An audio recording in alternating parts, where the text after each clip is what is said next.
buka buku pertama di dalam Al-Quran, itu tertulis Bismillahirrohmanirrohim.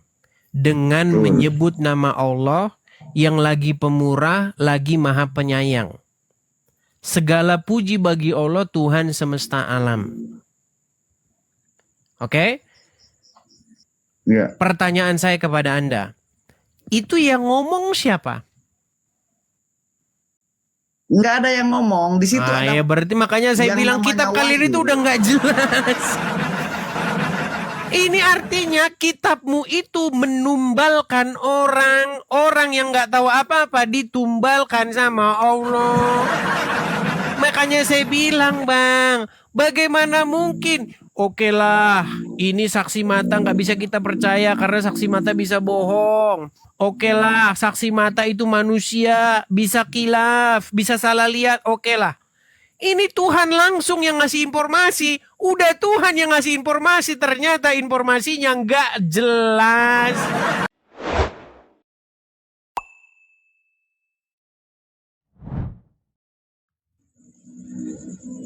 Ya, ikhtilaful juhala. Ya, selamat malam. Selamat malam. Silakan Bang, nyalakan kamera Anda. Anda Muslim? Iya, Muslim. Alhamdulillah. Silakan nyalakan kameramu. Tempat saya gelap nih. Lagi di ini pakai solar cell di sini. Pakai senter di rumah, pakai senter nih. Nih. Jadi lagi di Empang sayanya. Jadi kondisinya nggak apa-apa Bang. Yang penting coba Bang, sejajarkan wajahmu ini Bang dengan wajah saya, sejajar begitu. Oke. Oke, lanjut apa pembahasan kita nih, abangku? Silakan, apa yang mau Anda bahas? Iya, sesuai tema aja terserah. Iya, Kristen atau Islam yang benar. Tapi jangan klaim loh, jangan klaim. Kita harus membuktikan itu. Silakan. Betul, nggak boleh klaim ya. Ya, nggak boleh mengklaim. Tentu pertama-tama sekali untuk mengetahui Kristen apa Islam yang benar itu harus kembali kepada kitab suci itu sendiri. Betul. Yang kedua, konsep ketuhanannya. Betul. Sudah menjadi rahasia umum dalam kekristenan, kitab sucinya itu banyak. Meskipun yang diakui itu hanya 4, pada hakikatnya kitab sucinya banyak sekali, sebanyak penulisnya. Lalu apa alasannya yang asli itu hanya ada 4, yang lain dikatakan apokrifa? Baik. Apa dasarnya? Baik. Itu yang pertama. Yang kedua, masalah ketuhanan. Bang, kalau membahas sesuatu itu kita kelarin satu, Bang. Jangan 2, 1 aja belum. Kok udah kedua, ketiga, keempat, Bang? Satu-satu. Kalau bahas itu 1 kelar, baru 2 gitu loh. Setuju nggak? Iya. Oke, masalah Anda mengatakan kenapa yang dipilih itu hanya 4. Matius, Markus, Lukas, Yohanes. Jadi gini Bang. Jadi Bang, kriteria itu ditentukan atau disortir dengan 3 hukum pada waktu itu. Pertama, Injil-Injil tersebut harus apostolik. Apa sih arti apostolik? Apostolik itu berasal dari para rasul. Harus apostolik. Kemudian yang kedua, dia itu harus ortodoks. Pengajarannya di dalamnya itu harus pengajaran-pengajaran yang ortodoks. Terus yang ketiga, dia itu harus memenuhi syarat lagi, dia harus am atau Katolik. Katolik di sini bukan Katolik Roma ya. Katolik itu artinya dia umum atau am. Jadi misalnya nih, di gereja sana itu ada, di gereja sana ada, di sana ada. Jadi udah dipakai semua, umum dia. Nah, jadi harus memenuhi 3 kriteria tersebut. Nah, karena ada banyak Bang Injil-Injil yang lain. Injil-Injil yang dia itu pengajarannya tidak ortodoks, tidak berasal dari para rasul, dan juga dia tidak am atau tidak Katolik. Contoh, saya kasih contoh. Ada Injil, ya, Injil masa kanak-kanak Yesus. Nah, di dalam Injil tersebut dikatakan bahwa ketika Yesus itu masih kecil, dia itu membuat burung-burung dari tanah liat. dibikin burung-burung. Lalu ditiup, jadilah dia burung. Lalu burung-burung itu terbang. Kayak orang-orang iseng gitu loh.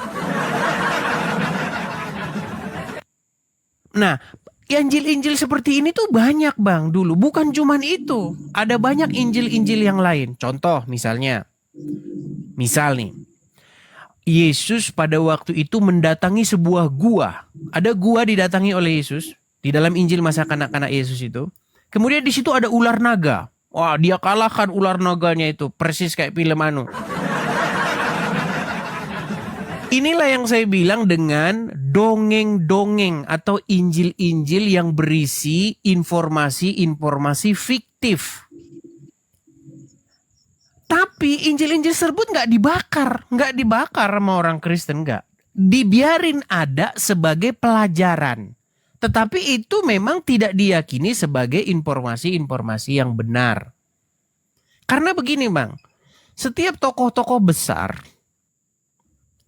itu memang mengalami yang namanya distorsi. Ketika dia itu diceritakan ulang dan ulang, itu mengalami yang namanya penambahan-penambahan yang sebenarnya tidak benar. Seperti itu bang. Nah, jangan Anda pikir sedikit.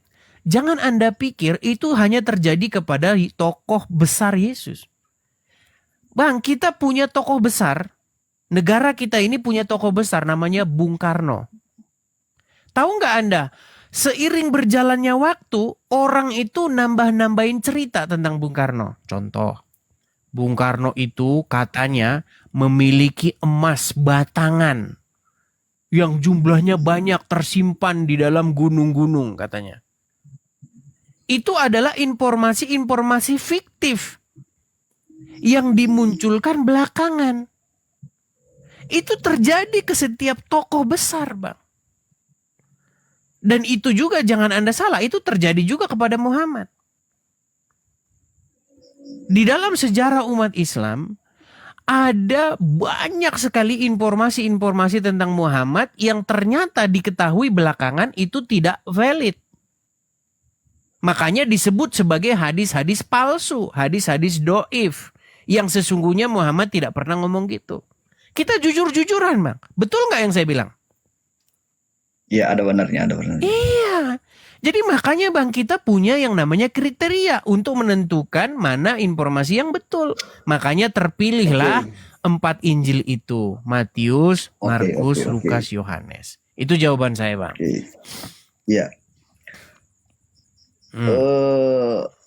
Injil itu banyak. Berapa banyaknya? Sebanyak penulisnya. Untuk memilah mana yang asli, mana yang palsu, yang memilahnya itu orang yang datangnya belakangan. Ya masa yang mau datangnya depan bang, gimana? Ya, betul. Tidak mungkin orang yang datangnya depan, tapi belakangan. Nah, selisih selang waktunya itu sangat jauh sekali, puluhan tahun. Tidak ada kepastian bahwa Injil yang diakui asli dan dituduh apokrifa itu benar, nggak ada kepastian. Kriteria yang Anda sebutkan tadi, bagi saya itu tidak menjamin bahwa Injil yang diterima sekarang ini benar asli. Bukankah sebagian yang dianggap apokrifa itu adalah Injil-Injil yang ditulis oleh muridnya Yesus langsung? Sementara Injil-Injil yang ditulis oleh Matius, Lukas, Markus, kebanyakan di antara mereka adalah orang-orang yang tidak pernah ketemu dengan Yesus. Lalu bagaimana kita memvalidasi bahwa tulisannya itu memang benar? Baik, saya jawab ya bang ya. Oke bang, Iya. Ini yang disebut dengan for the sake of argument. Ya, saya memasrahkan diri dulu untuk sementara waktu untuk ngikuti narasimu. Anggaplah bahwa apa kriteria-kriteria yang saya sebutkan dari tadi itu membuat Anda pesimis. Saya mau tanya sama Anda. Lalu Anda menggunakan Al-Quran sebagai sumber rujukan tentang Yesus? Enggak harus begitu, enggak. No. Sebentar, Bang. Kita ini kan mencari the historical Jesus. Mencari tokoh Yesus yang benar-benar historis. apa yang betul-betul dikatakan oleh Yesus, apa yang betul-betul dikerjakan oleh Yesus. Itu kan yang mau kita cari kan? Lalu Anda pesimis. Anda pesimis ini. Saya tidak mau Pasti siapapun yang menggunakan akalnya pasti pesimis. Makanya saya Karena nggak bilang, ada saya jaminan, ngikutin. nggak ada Ya, jaminan. saya ngikutin Anda dulu nih. Saya ngikutin Anda.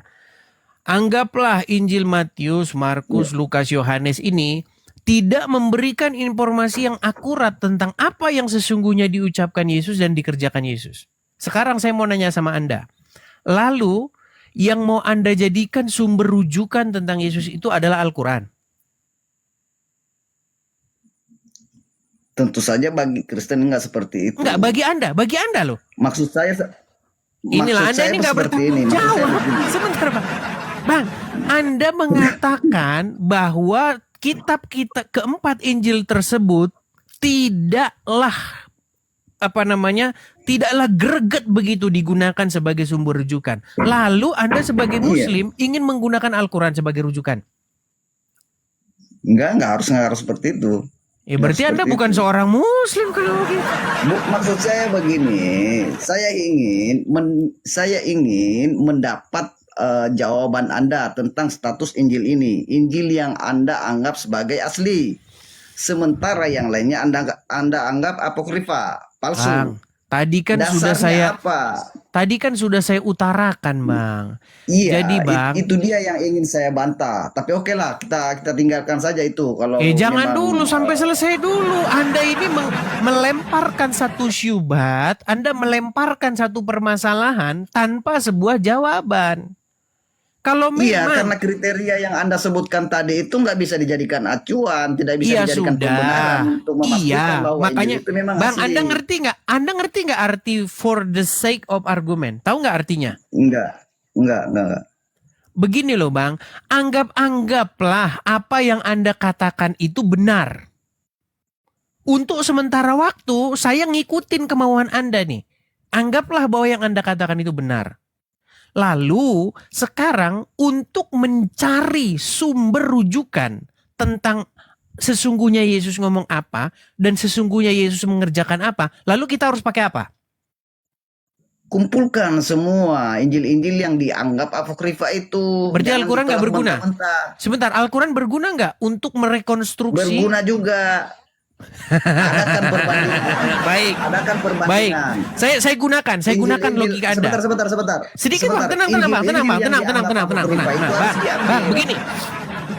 Anda mengatakan bahwa Anda pesimis menggunakan keempat Injil tersebut karena sudah terlalu lama, sudah puluhan tahun dari peristiwa terjadinya Yesus berbicara dan Yesus berbuat. Betul. Bagaimana mau ditaruh mana mukamu ketika kamu katakan kalau Injil Matius, Markus, Lukas saja sudah terlalu lama dijadikan, sudah menjadi sumber rujukan yang terlalu lama dari peristiwa yang terjadi, Anda permasalahkan bagaimana dengan Al-Quran yang 700 tahun kemudian? Ini yang saya bilang Bang, kalian ini teman-teman, sifat kalian itu buruk sekali, buruk. Kenapa gini?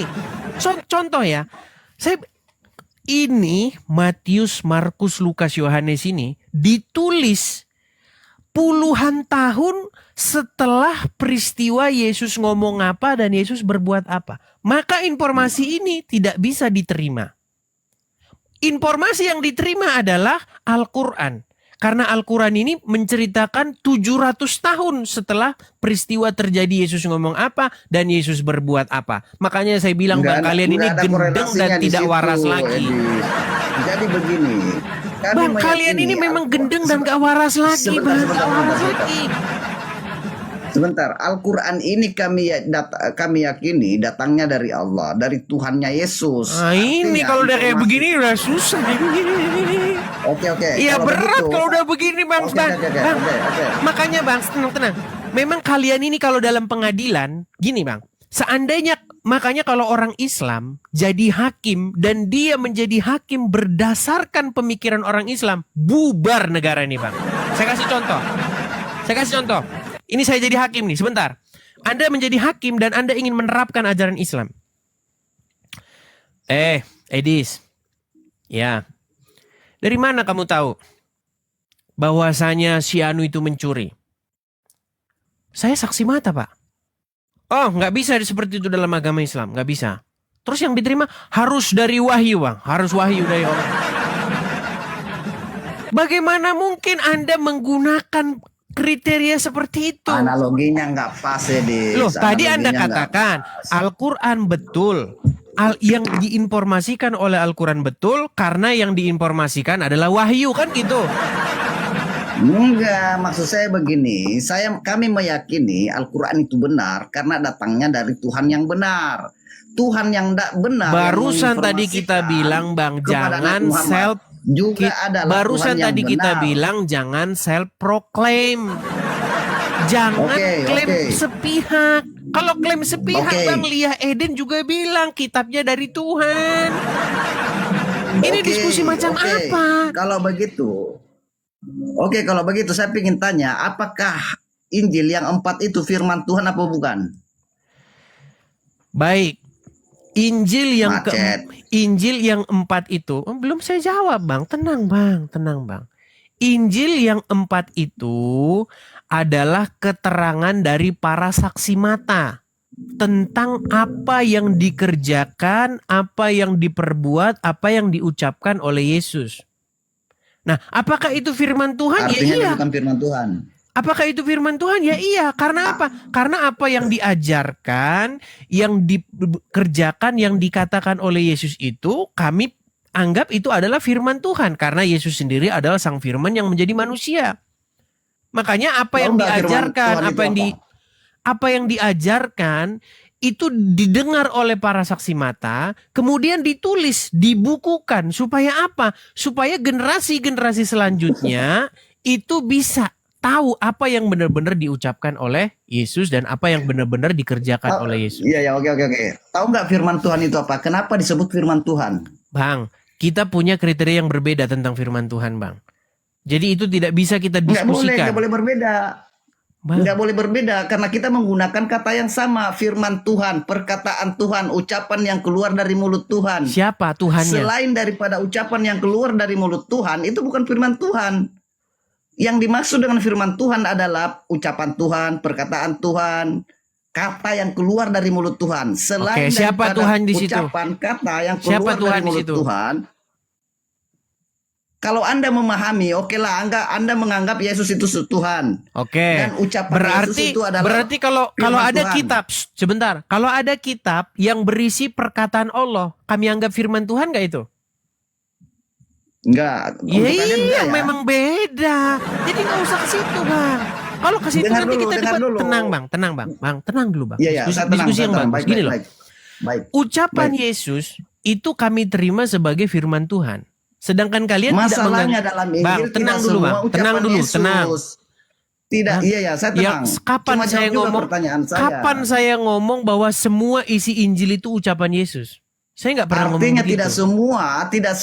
Ya memang tidak semua. Yang ada dalam Injil itu firman Tuhan. Ya memang tidak semua, Bang. Karena kata-kata itu menceritakan. Contoh. Ya. Setelah aku menyelidikinya dengan seksama dari para saksi mata, ini perkataan Lukas kepada Theophilus. Theophilus yang mulia. Setelah aku menyelidiki peristiwa yang terjadi dengan seksama dari para saksi mata, kemudian aku putuskan untuk membukukannya secara teratur bagimu. Ini kan ucapan daripada Lukas. Ya, artinya dia bukan firman Tuhan. Ya ucapan dari Lukas itu ya pengenalan lah, gimana kamu itu? Artinya dia bukan firman Tuhan. Karena yang dimaksud dengan firman Tuhan adalah yang kamu maksud firman Tuhan di situ apa? Yang kamu maksud dengan firman Tuhan itu apa sebenarnya? Ucapan Yesus. Apapun yang Anda maksud itu, yang namanya firman Tuhan, siapapun Tuhan itu, yang namanya firman Tuhan adalah perkataan yang keluar dari mulut Tuhan. Ya sudah. Selain perkataan yang bukan keluar dari mulut Tuhan, itu bukan firman Tuhan. Baik, kita tes sekarang. Kita ke Al-Quran. Itu aja. Baik, kita ke Al-Quran sekarang. Baik ya. Ketika kita membuka buku pertama di dalam Al-Quran, itu tertulis Bismillahirrohmanirrohim. Dengan menyebut nama Allah yang lagi pemurah, lagi maha penyayang. Segala puji bagi Allah Tuhan semesta alam. Oke? Ya. Pertanyaan saya kepada Anda. Itu yang ngomong siapa? Wahyu yang diterima oleh Yang Nabi ngomong. Muhammad. Yang ngomong itu siapa yang ngomong itu? Dalam teologi Islam, Tuhan itu tidak berbicara. Yang Tuhan ngomong. menyampaikan pesannya. Yang ngomong siapa yang ngomong? Nggak ada yang ngomong di situ. Ada Ya berarti makanya saya yang bilang namanya kitab kalian wahyu. itu udah nggak jelas. Bang, kalau misalnya kita bedah ini secara ilmiah, Bang, kalian itu kebanyakan berdogma. Bang, tadi saya sudah bilang ya, Bang ya. Nih, kita buka nih. Saya jelaskan dulu. Tenang, Saya jelaskan sebentar, dulu, sebentar. Kita buka Injil Lukas ya. Theophilus yang mulia. Ini kan udah jelas-jelas ini. Ada orang menulis kepada Theophilus. Ya, artinya dia bukan firman Tuhan. Setelah aku menyelidiki dengan seksama, berarti ada kata aku. Berarti ini adalah sebuah buku yang ditulis untuk Theophilus. Tentang apa? Tentang peristiwa-peristiwa yang terjadi. Dari mana peristiwa itu didapatkan? Dari para saksi mata dan pelayan firman. Sudah bisa dijelaskan kan? Jadi buku ini nggak jatuh dari langit, jatuh gitu. Makanya Bang, kami ini Bang, betul-betul menjelaskan ini secara ilmiah, betul-betul terjadi di alam nyata, tidak terjadi di alam goib. Nah sementara Al-Quran, kalau orang muslim suruh jelaskan, pasti semua goib semua. Sekarang saya tanya sama Anda.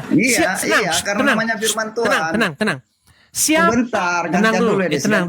Gini. Anda udah ketakutan dibahas Al-Quran. Di dalam Al-Quran, di dalam Al-Fatihah itu ada kata-kata begini.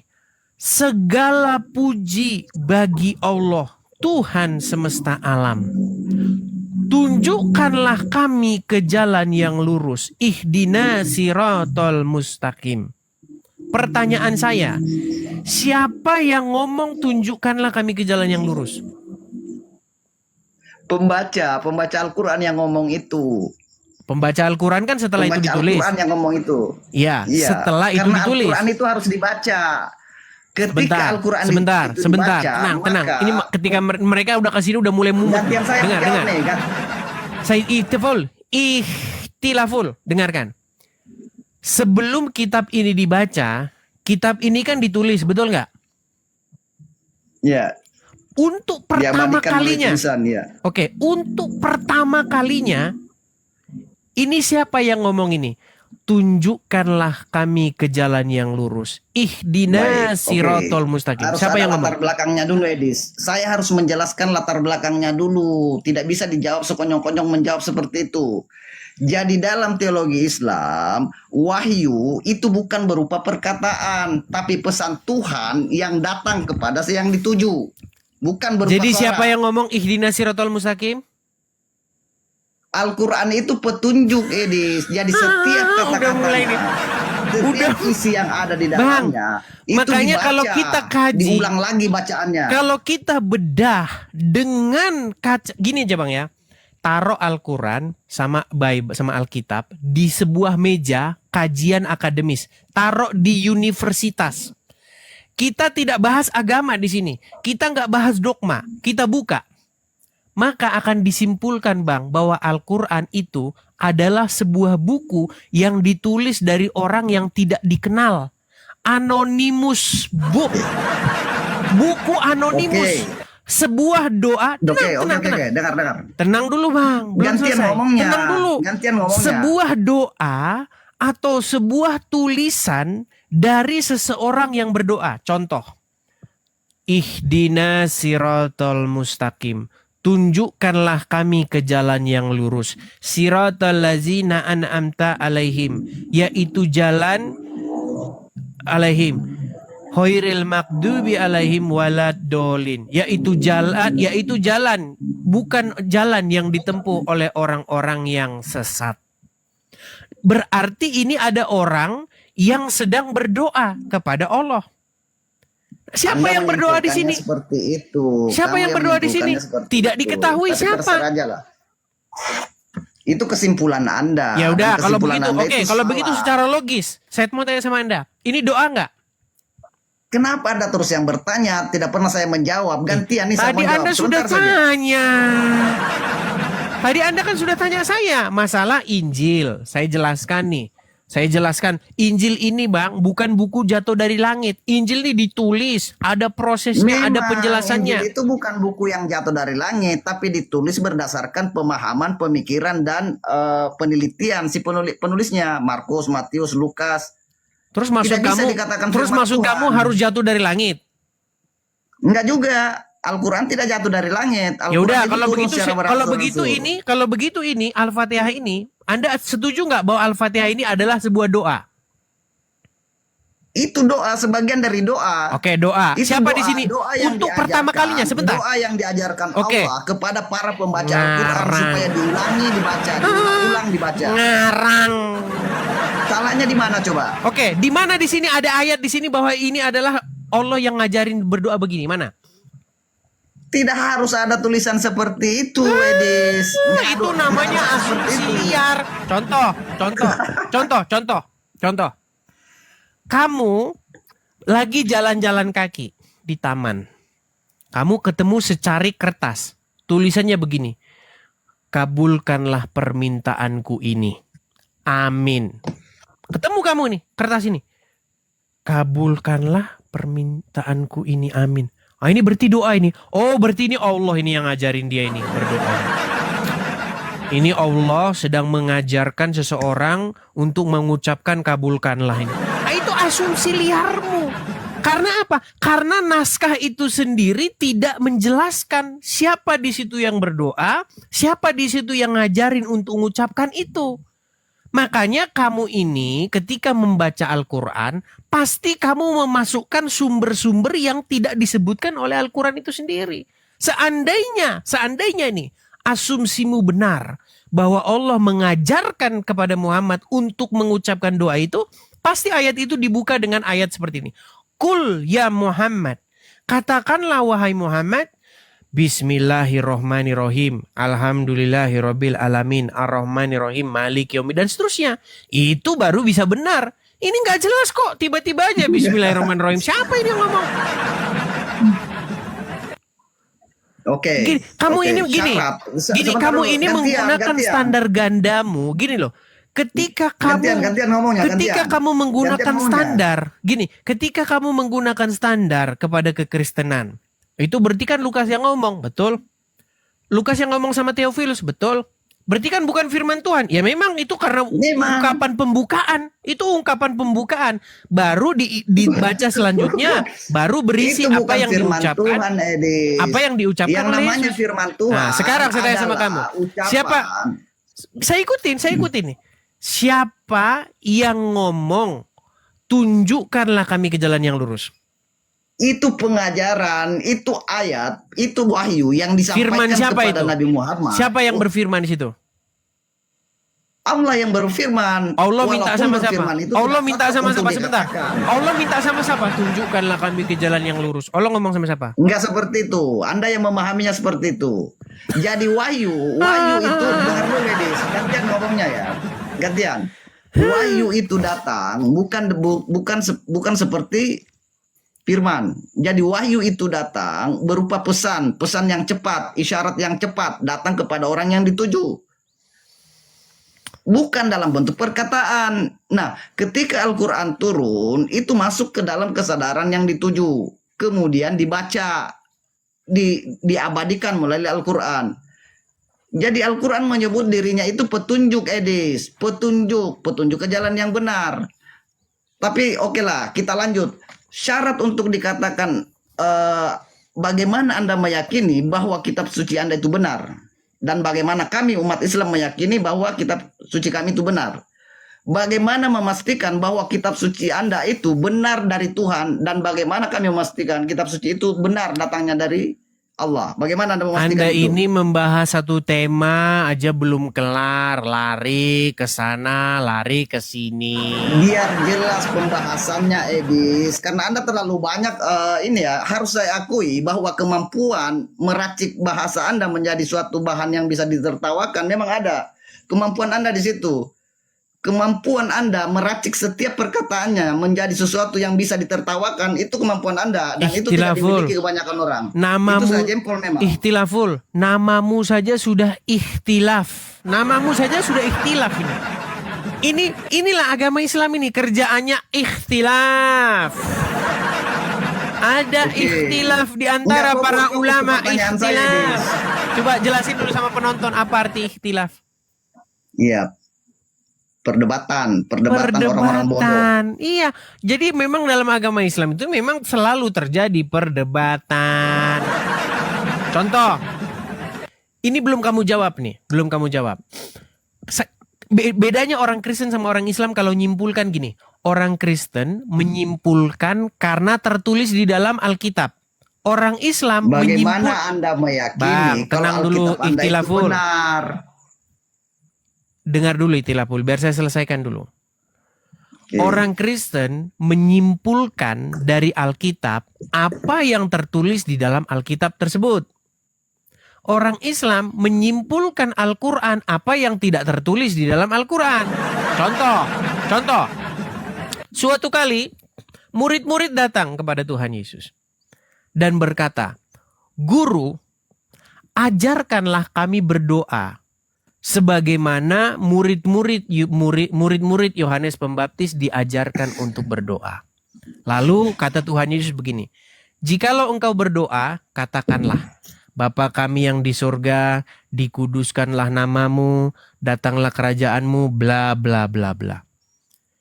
Ingat, lihat tertulis ya di situ bahwa Yesus mengajarkan berdoa. Ketika saya buka Al-Fatihah, tenang.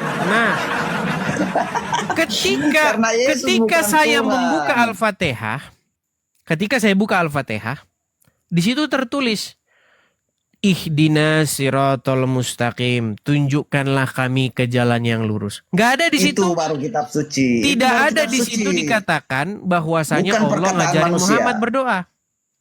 Itu baru kitab suci. Nggak ada Jadi, di situ itu baru dikatakan kitab Muhammad. Nggak ada di situ dikatakan Muhammad diajarin berdoa. Mana di situ Muhammad diajarin Karena berdoa? kitab suci, karena Al-Quran itu bukan buat Muhammad saja, tapi semua manusia. Nggak, saya nggak Makanya mau ngomong itu. bahasanya seperti Awal itu. muasalnya, saya bicara asal muasalnya. Meskipun awal muasalnya itu diterima oleh Nabi Muhammad SAW. Mana di situ Muhammad, tapi Dul? Al-Quran itu buat seluruh manusia. Ikhtilaful. Dit. Di situ nggak ada Muhammad. Bahkan di situ nama Muhammad aja nggak ada.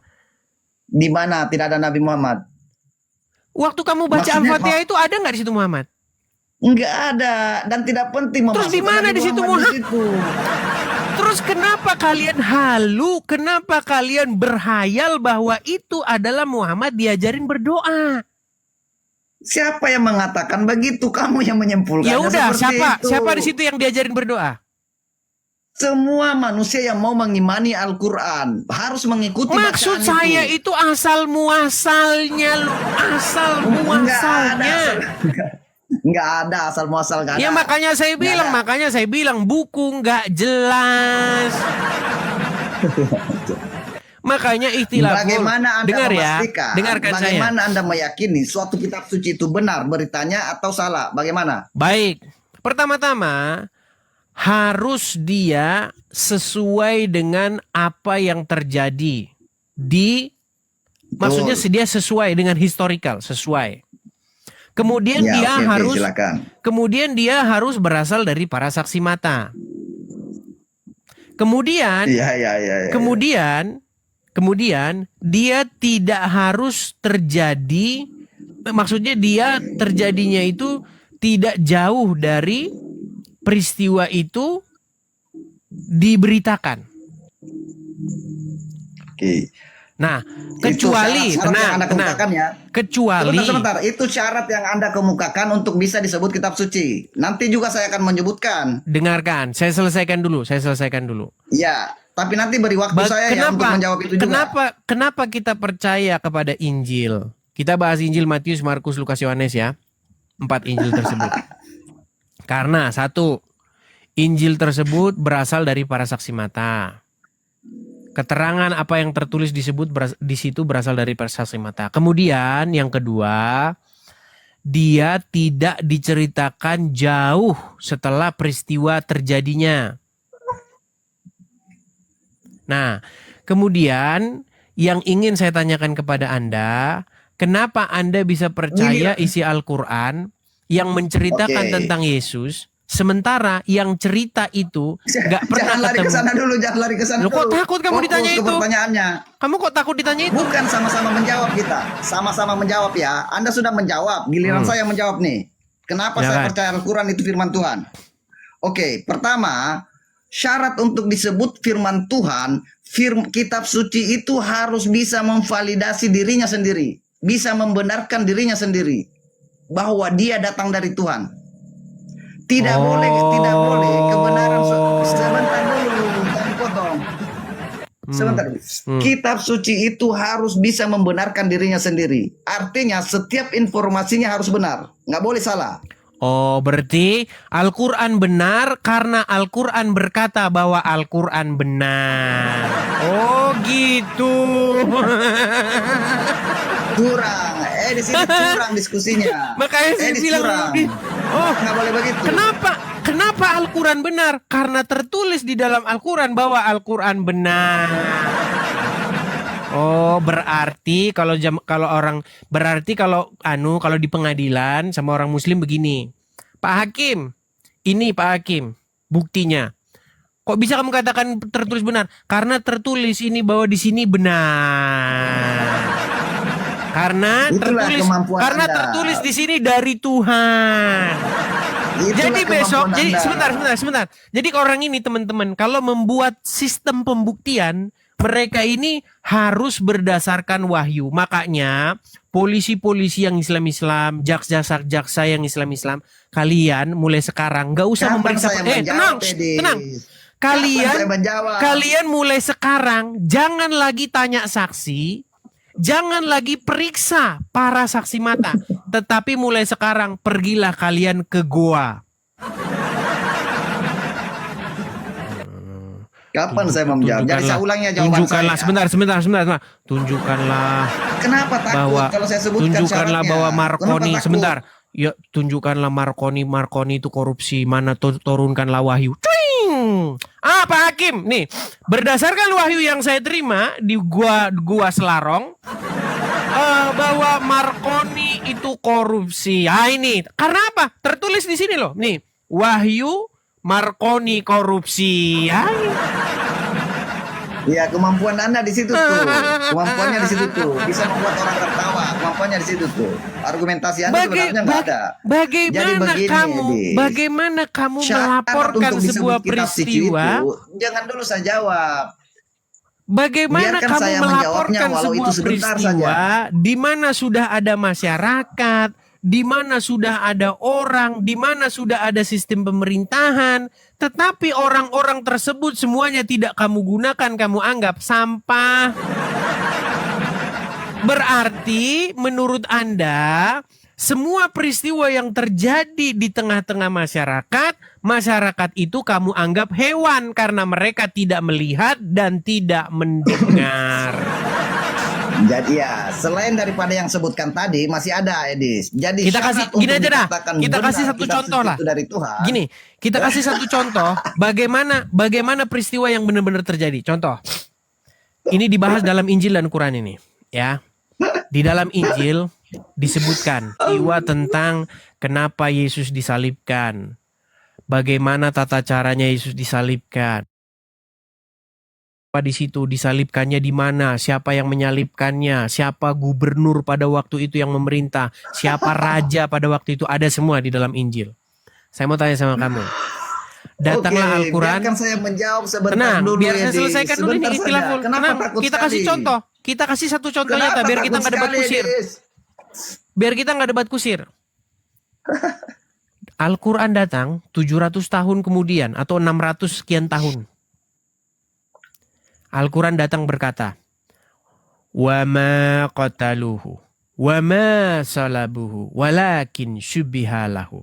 Sesungguhnya mereka tidak menyalib dia dan sesungguhnya mereka juga tidak membunuh dia, melainkan yang diserupakan bagi mereka. Oke, kita turutin ini Maunya kitab suci yang datang 700 tahun kemudian ini, yang tidak berasal dari saksi mata, kenal juga enggak, ke Israel juga enggak pernah sama sekali. Oke. Baik. Dia ngomong, Saya jawab ya, Baik. jawab ya. Oke, Baik. saya ulang. pertanyaan saya begini. Oke, pertanyaan saya sebentar saja ini, sebentar saja. Lah, bertanya lagi, kapan saya menjawabnya? Kan belum selesai Saya pertanyaan belum saya. menjawab. Saya belum kriteria mengajukan kitab suci pertanyaan. itu dikatakan benar atau salah? Saya belum mengajukan pertanyaan kok kamu udah menjawab. Gini. Ikhtilaful. Itu kan pertanyaan yang harus kita jawab bersama. Saya belum Kamu sudah bertanya, menjawabnya. Ikhtilaful. Gantian, giliran saya menjawabnya. Saya belum bertanya. Kamu mau jawab apa, orang sudah bertanya aja saya belum Jadi, kok. Begini. pertanyaan saya tadi, Ikhtilaful, tenang. sebentar ya. Tenang. Jadi saya jawab aja ya, langsung ya. Ikhtilaful, kamu jangan Iya, panik saya dulu. tenang. Jangan Tapi panik, izinkan jangan saya panik. menjawabnya itu. Jangan panik dulu. Betul atau salah bahwa Ya, Al-Quran, izinkan saya menjawabnya. Walau itu hanya Baik. sebentar. betul atau salah Please. bahwa Al-Quran Oke. datang Jadi, 700 tahun Yeah. setelah peristiwa itu terjadi? ya anggap aja betul. Kok anggap aja? Ya, betul. Betul. Oke, 700 tahun setelah itu Betul. terjadi. Betul tidak? Ya. Orang-orang yang membuat Al-Quran ini sama sekali tidak pernah ke Yerusalem, tidak pernah ke Israel, tidak tahu di mana itu Golgota, tidak tahu siapa itu gubernurnya pada waktu itu. Betul atau tidak? Bagaimana saya mau menjawab sementara pertanyaanmu orang-orang yang membuat Al-Quran? Kalau saya menjawab pertanyaanmu itu saja sama saja saya membenarkan bahwa Al-Quran itu dibuat orang-orang. Berarti Al-Quran jatuh Jadi dari cara langit kan? pertanyaan Anda itu Iya. salah. Memang teman-teman. Jadi Al-Quran tidak dibuat. Dituliskan, diabadikan. Ya, Al-Quran yang nulis ditulis itu, dan diabadikan oke, yang nulis itu pernah ke berdasarkan Israel wahyu nggak? yang diterima. Yang nulis itu pernah ke Israel nggak? Enggak pernah. Nggak pernah. Yang nulis itu enggak pernah. Jadi makanya saya bilang mereka Tapi ini yang membuat gendeng, wahyu makanya. itu bukan manusia. Buku sebentar.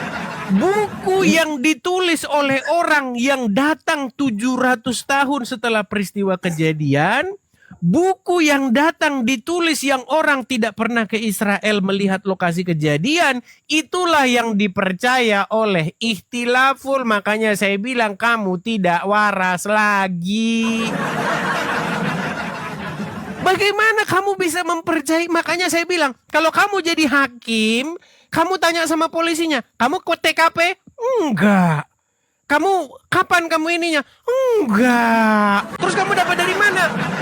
Pak Hakim, saya bertapa. Nah, di dalam Ya, gua jadi, itulah saya dapat ini nih, informasi. diskusinya yang adil, Lady. Saya bilang Diskusinya yang berat. adil. Biarkan saya menjawab dulu. Biarkan saya menjelaskan dulu.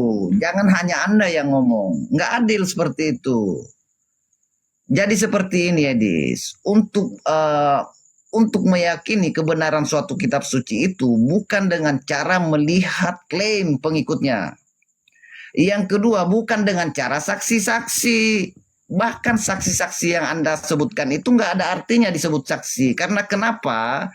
Mereka sudah mati ribuan tahun yang lalu. Bagaimana Anda mau menjadikannya sebagai saksi? Kalaupun mereka itu hidup, bagaimana Anda bisa meyakini bahwa omongannya itu benar? Bisa saja dia bohong. Oke, Jadi berarti syarat untuk disebut kitab suci itu adalah pertama, kitab suci itu sendiri harus bisa mengklarifikasi dirinya bahwasanya saya adalah benar datangnya dari Tuhan. Dengan cara apa? Informasinya harus benar. Dan informasinya itu bukan informasi yang remeh-temeh. baik, kita uji lah ya, kita uji. Ini yang disebut kita Boleh. debat iman ini. Kita Oke. ini disebut dengan, ini yang saya sebut dengan debat iman. Saya ingin mengajak kamu debat ilmiah, tapi kamu ingin mengajak saya debat iman. Contoh, begini. Apa yang digunakan? Anda yang membuat Bang, kesimpulan tenang, seperti Ikhtilaful. itu. Kamu kan udah ngomong. Kalau kamu udah ngomong, gantian dong saya ngomong. Boleh saya ngomong? Ya, silahkan. Baik. Metode-metode yang kami gunakan, Ikhtilaful, itu adalah metode-metode yang masih digunakan sampai sekarang. Contoh, di dalam sebuah pengadilan, Salah. nih kan saya mau ngomong, kamu aja udah panik nih. Boleh nggak saya ngomong? Boleh nggak saya ngomong? Boleh. Zaman sekarang pun, Boleh. di tahun abad 21 ini, masih digunakan metode-metode seperti itu, dan ini metode-metode yang ilmiah. Contoh, di meja pengadilan, ketika kita ingin tahu apa yang peristiwa yang terjadi, yang sungguh-sungguh diucapkan oleh seseorang, yang betul-betul orang itu berbuat seperti apa, itu dibuktikan dengan yang namanya pengujian. Saksi mata diperiksa, ya kan? Kemudian fakta-faktanya Bagaimana juga. Anda meyakini Tenang dulu, Bagaimana Anda tenang. meyakini kalau ucapan saksi itu Ini benar? makanya saya bilang, saya belum selesai ngomong, ini dia udah panik duluan. Jangan panik, kenapa sih? Jangan panik. Ya, oke. Nah, Lanjut. sementara kalau kamu bilang seperti itu nggak bisa. Kenapa?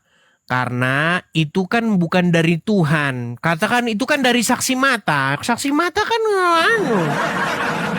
bukan dari Tuhan. Bisa bohong, saksi Makanya, mata bisa.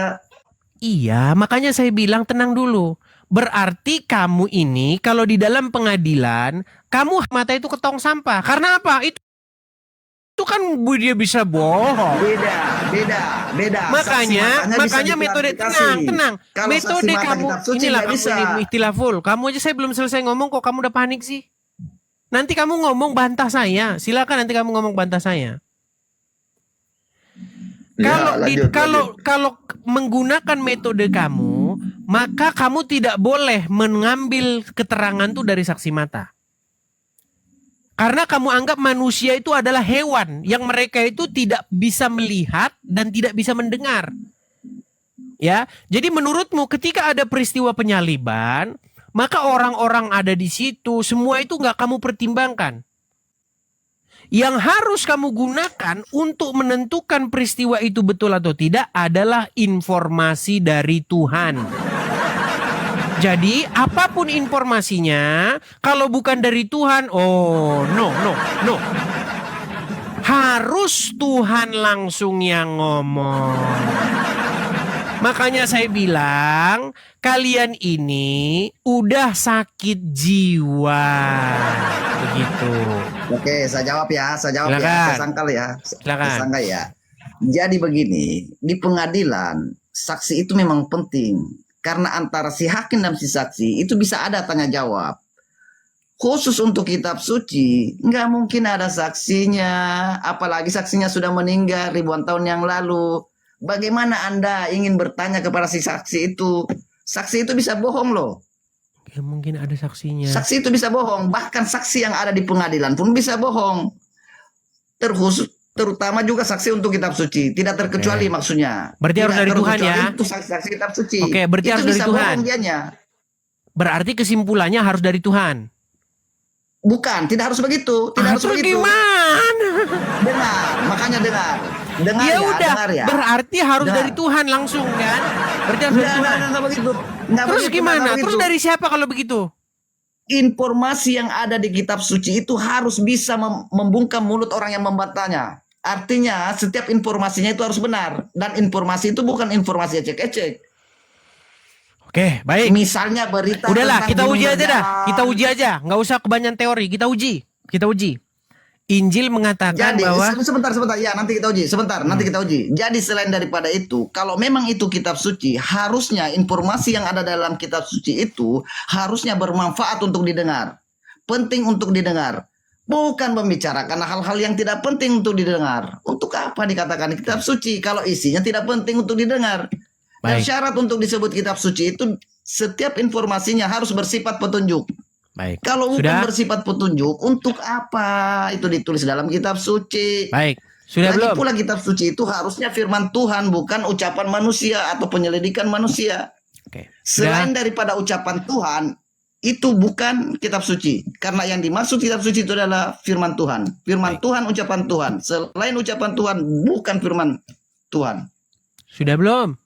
Seperti itu. Udah. Baik. Kalau diskusinya seperti ini adil nih, gantian ngomongnya. Baik. Oke, lanjut. Kita uji ya. Kita uji, teman-teman. Kita uji firman Tuhan lawan laporan sejarah ya. Kita uji. Baik. Saya katakan firman Tuhan ya, karena mereka menganggap itu firman Tuhan. Baik. Al-Quran berkata, mereka tidak menyalibnya. tidak menyalib Ya. Isa. Ya. Dan mereka juga tidak membunuh Isa, melainkan yang diserupakan bagi mereka. Firman Tuhan ini ya, firman Tuhan ya. Ya. Versimu itu firman Tuhan. Kalau versi saya sih bukan firman Tuhan. Versi saya itu Nggak apa-apa, versi ya. saya itu bukan firman Tuhan, tapi firman hantu. Baik. Ya. Baik. Al-Quran berkata bahwa ada orang yang ingin disalibkan. Tetapi orang yang disalibkan itu malah sebenarnya bukan Isa. Tetapi orang yang diserupakan dengan Isa. Setuju? Enggak setuju. Oke, terus gimana penjelasannya? Oke, seperti ini penjelasannya, Dis. Al-Quran mengatakan, waqalu, mereka berkata, inna qatalna Isa bin Maryam. Sesungguhnya kami benar-benar membunuh Isa putra Maryam. Wa ma qataluhu, mereka tidak membunuhnya, wa ma salabuhu, dan tidak pun menyalibnya. Walakin akan tetapi syubbihalahum, diserupakan bagi mereka. Apa maksudnya itu diserupakan? Pertanyaannya, diserupakan. Apa maksudnya itu diserupakan? Kedua kemungkinan. Pertama, ketika Yesus, itu kemungkinan pertama ya. Yang kedua, kemungkinan keduanya memang Yesus yang udah disalib, dari Tuhan tapi kemungkinan penyaliban itu hanya bersifat. Udah capek-capek ini dari Tuhan loh ini. Ternyata kemungkinan. Makanya saya bilang mereka ini udah nggak waras lagi tuh.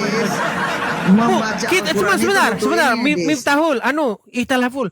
Kita udah serius-serius dengar ini. Wah, ini bukan dari manusia ini. Ini langsung Tuhan langsung yang ngomong. Ternyata kemungkinan. Ternyata teman-teman, Tuhan tidak lebih jelas daripada manusia. Oke, kita ikuti. Karena Al-Quran sebentar. Saya ikuti dulu. Saya ikuti maumu. Kamu bilang kemungkinan. Kemungkinan itu adalah orang yang diserupakan menjadi Isa, betul? Masa Anda tidak mengerti?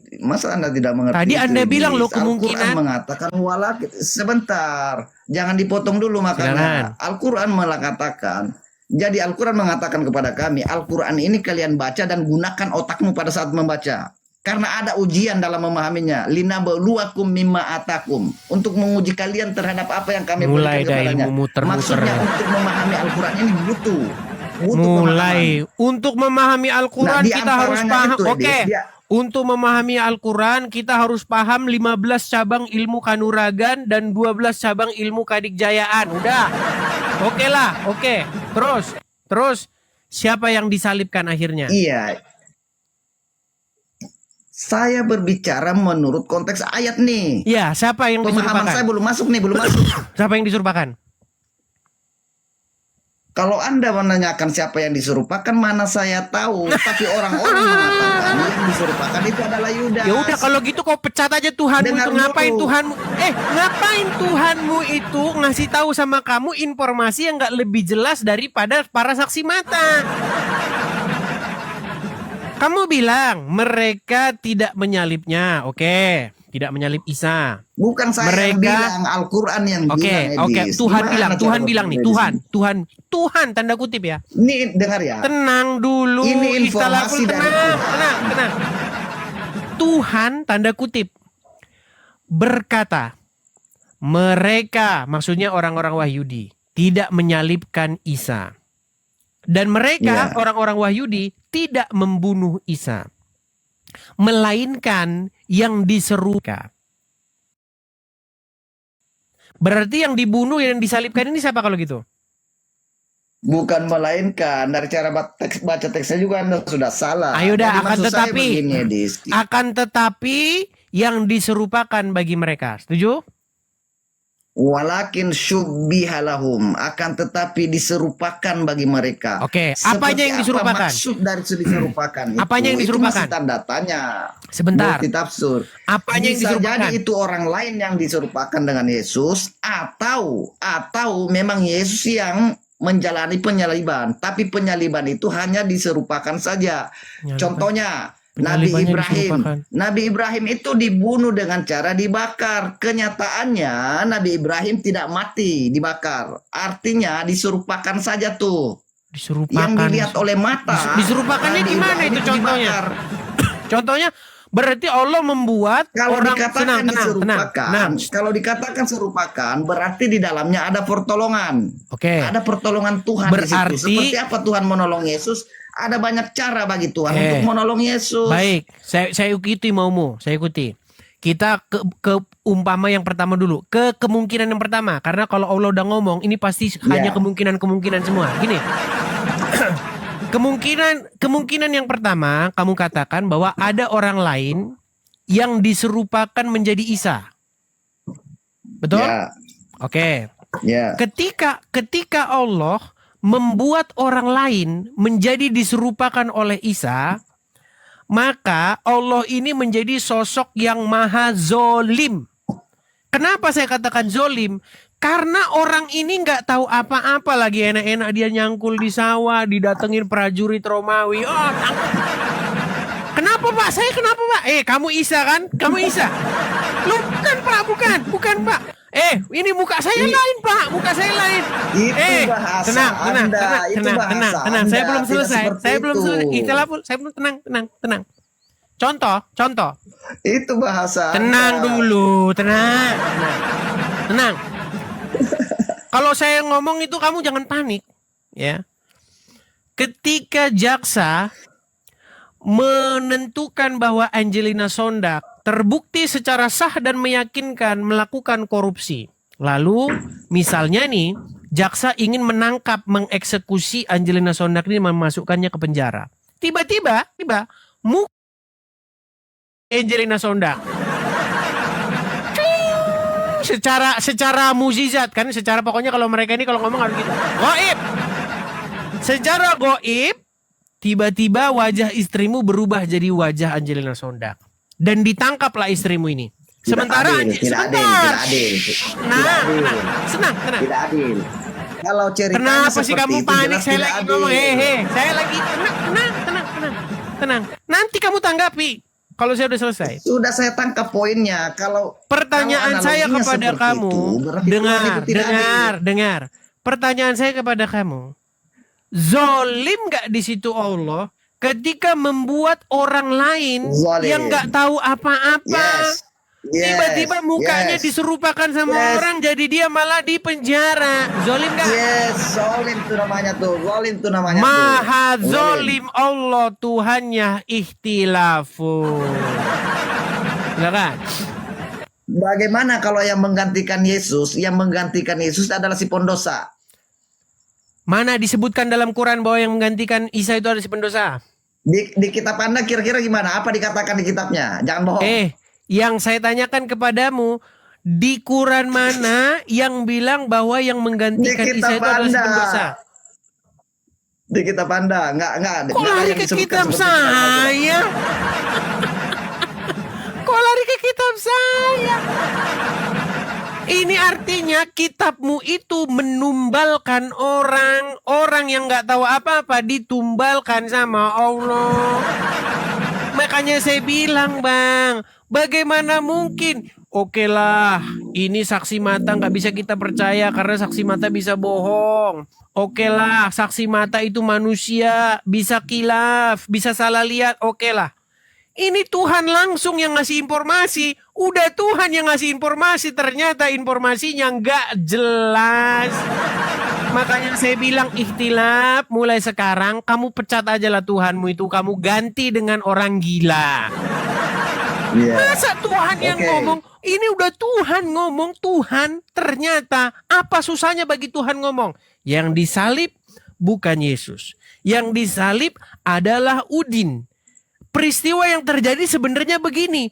Apa susahnya bagi Tuhan ngomong gitu?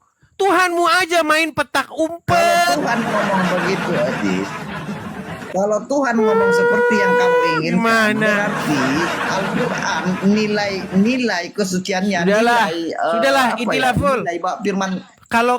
Kalau kamu benar-benar menggunakan akal sehatmu ikhtilaful, kamu itu sudah bisa menyimpulkan bahwa yang ngomong di situ bukan Tuhan. Yang ngomong di situ itu adalah orang-orang yang memang bingung. Udah gitu aja. Ya. Apa Ya, apa jadi sih sebentar narasi gini. yang dibangun oleh Menurutmu, Al-Quran itu ikhtilaful. bersifat wahyu. Ikhtilaful. Bahasa wahyu itu beda Menurutmu dengan bahasa manusia, Idris. susah nggak bagi Tuhan untuk mengungkap kebenaran yang Enggak sesungguhnya? susah, tapi bahasanya menjadi jelek. Kalau dibahasakan seperti yang kamu inginkan, Iya, nggak bahasa Al-Quran susah. itu menjadi rusak. Iya nggak susah. Seolah-olah itu Yang tulisan disalib, manusia, menyerupai tulisan manusia. yang disalib bukanlah Yesus. Yang disalib itu adalah si Fulan. Kejadian sebenarnya adalah begini. Pada waktu itu Yesus bilang, apa susahnya kalau memang wahyu? Bilang aja memang yang nulis Quranmu tuh memang bingung. Terus kemungkinan yang kedua kamu bilang tadi, yang diserupakan itu adalah peristiwa penyalibannya. Jadi menurutmu, Ya, bisa ya. menurutmu ketika yang disalib itu kayunya kayu-kayuan begitu ya? Ini Nggak harus begitu. jenis nggak harus sebentar, begitu. sebentar. Nggak harus begitu. Salibnya salib-salipan begitu kan? Nggak Terus harus begitu, orangnya nggak harus begitu. terus sebentar, orangnya orang-orangan begitu kan? Nggak harus begitu juga, nggak harus begitu. Saya pernah, sebentar, Nggak harus begitu. tenang sebentar. Saya pernah pergi ke Las Vegas. Di Las Vegas sana ada yang namanya Sphere. Sphere itu sebuah tempat teknologi digital. Di situ saya seumur hidup saya lihat hologram tuh di situ. Tahu hologram nggak? Manusia, Iya. manusia tapi dipegang begini nggak kena dia. Dia orang, tapi Iya, kalau iya. dipegang begini nggak Iya. kena. Ilusi. Iya. Gitu. Kayak Bukan ilusi. kalau kamu tahu dulu yang main film tuh namanya Agnes. Ya, Ya, yang judulnya ngerti lah, hologram itu tahu. Ngerti. menyala kau muncul di kaca itu tuh. Zaman-zaman kita masih anak-anak itu. Nah, jadi Iya. apakah kamu menganggap bahwa peristiwa penyaliban itu diserupakan Enggak gitu? menganggap begitu, enggak. Terus Nggak apanya menganggap begitu, yang enggak. diserupakan kalau gitu? Jadi, Edis, ada banyak cara bagi Tuhan untuk membuat penyerupaan penyaliban Yesus. Di antara contohnya itu sudah ada peristiwa Nabi Adam. Peristiwa Adam ketika dibakar. Harusnya Nabi Adam itu mati ketika dibakar. Kenyataannya tidak mati. Itu juga bisa disebut diserupakan. Seolah-olah dibakar. Yang sebenarnya tidak dibakar. Gimana seolah-olah Makanya Nabi Adam selamat, Yesus mati kira-kira gitu? seperti itulah. Seolah-olah Yesus mati gitu. Seolah-olah dia terluka. Berarti nggak terluka. Kelihatannya jelas terluka. Oke, berarti lukanya itu, darahnya itu hanya hologram gitu ya. Ilusi gitu. Kalau Anda membahasakannya itu sebagai hologram. Memang teman-teman, itu- kalau kita ngikutin kitabnya si Ikhtilaful ini, kita sendiri yang stres memang kok. Udahlah memang Ikhtilaful. Al-Quran itu membaca Bikin Al-Quran dan kamu memahami stres Al-Quran gitu itu kan? berpikirnya pakai Idris. Sebentar, Memang berpikir Al-Quran itu dibaca. ketika paku itu ditancapkan ke tangan Yesus gitu ya, paku itu. Kemudian dicambuk, Ya. kemudian itu semuanya ilusi yang dilihat orang itu, hanya diserupakan gitu. Kita melihatnya Nggak harus ilusi. ilusi. Nggak harus ilusi. Terus Nggak gimana harus maksudnya ilusi. diserupakan? Nggak tahu, saya juga nggak Nggak tahu. tahu. Lihat nggak? Pada saat Yesus disalib, Nggak pada tahu saat saya. Yesus Ya, dipaku, nggak tahu. dengar. Pada saat Yesus Ya, nggak dipaku tahu tangannya, kok teriak tanya nggak saya. Yesus teriak nggak? Ya Teriak udahlah. nggak Yesus waktu Udahlah dicambuk? Ikhtilaful. Kalau Teriak ngomong nggak? Ikhtilaful. Kalau Kalau dia ngomong nggak sama kamu teriak, sebentar, Anda gini. tanya tuh, kenapa dia nggak teriak? Kalau ngomong sama kamu, itu saya bisa habis paramek banyak. Jadi untuk malam hari ini saya rasa cukup di sini dulu ya. Besok kita sambung lagi. Oke? Nggak terima Tapi dia. diskusi, oke. Tapi lain kali kalau kita diskusi, oke. Lain kali Bukan, kalau kita diskusi, masalahnya Anda begini. jangan Kamu begitu. menganggap pemakuannya itu diserupakan. Terus salibnya itu juga diserupakan. Terus kematian Yesus di atas kayu salib itu diserupakan. Gimana menjelaskannya? Yuk nggak tahu kok tanya saya. Pada saat Makanya saya Yesus bilang, disiksa, makanya saya Yesus bilang, teriak nggak? Berarti Yesus disiksa, Yesus berarti teriak nggak? maha penipu Tuhannya ikhtilaful Pada saat Yesus juhala. disiksa, dia teriak nggak kesakitan? Ya udah, Edis, itu saja pada ya saat yang saya Yesus sampaikan. disiksa, dia teriak nggak kesakitan? Ya udah, itu saja yang saya sampaikan kepada kamu. Jadi gini teman-teman, Jauh paham turun nih, baru saya turun nih. sebentar, gini ikhtilaful. Paham seperti kamu ini sebenarnya sudah ada. Udah ada lama. Pahammu ini bukan paham baru. Ini yang disebut dengan pemahaman gnostik. Jadi zaman dulu ada Injil-Injil yang disebut Injil Gnostik. Kenapa munculnya Injil Kenapa Gnostik? ditolak itu? Begini. Jadi ada yang disebut dengan rasionalitas. Atau ada yang disebut dengan logika manusia. Karena secara logika itu begini. Bagaimana mungkin? Kenapa menolak yang logika? Tenang. Bagaimana mungkin orang sudah mati kemudian muncul lagi? Berarti secara logika orang tersebut belum mati. Logikanya tenang. Karena orang-orang tersebut kan tidak percaya dengan kebangkitan. Mereka ini mengatakan begini. Kalau Yesus betul-betul mati, bagaimana mungkin dia bisa ada lagi bersama murid-murid? Berarti kesimpulannya Yesus tidak mati. Lah terus gimana dong? Ya diserupakan. Diserupakan gimana? Ya nggak tahu. Betul.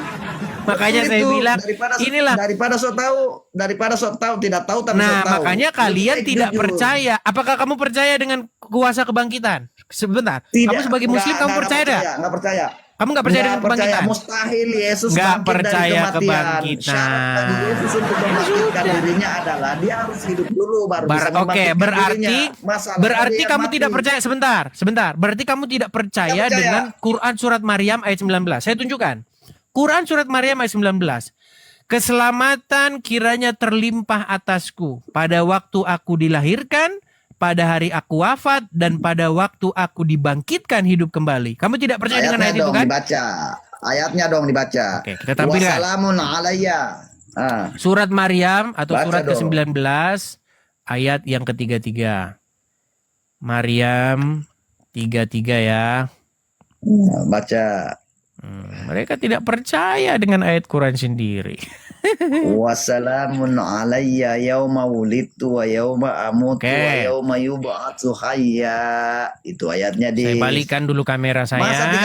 Masa 13 tahun belajar Islam nggak bisa baca Qurannya jelek. Aduh. Oke, coba kamu baca.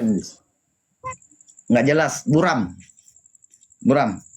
Dan kesejahteraan. Tapi kalau ayat yang kamu bacakan tadi saya hafal, kebetulan saya hafal Edis. Ya, dan kesejahteraan sebentar. Kamu tidak percaya. Kamu tidak percaya dengan kebangkitan orang mati kan? Nggak percaya kan? Nggak percaya. Oke, baik. Tapi Al-Quran. Dan tenang.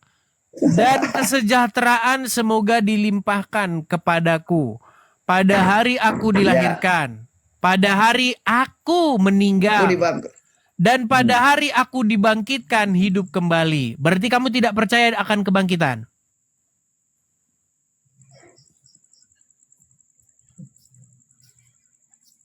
Mencret.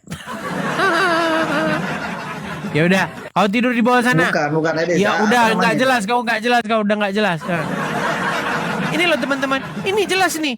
Quran surat Maryam ayat 33 nih.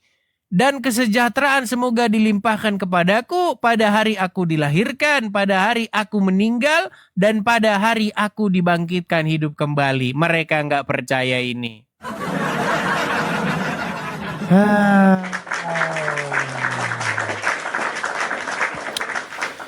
Oke lah.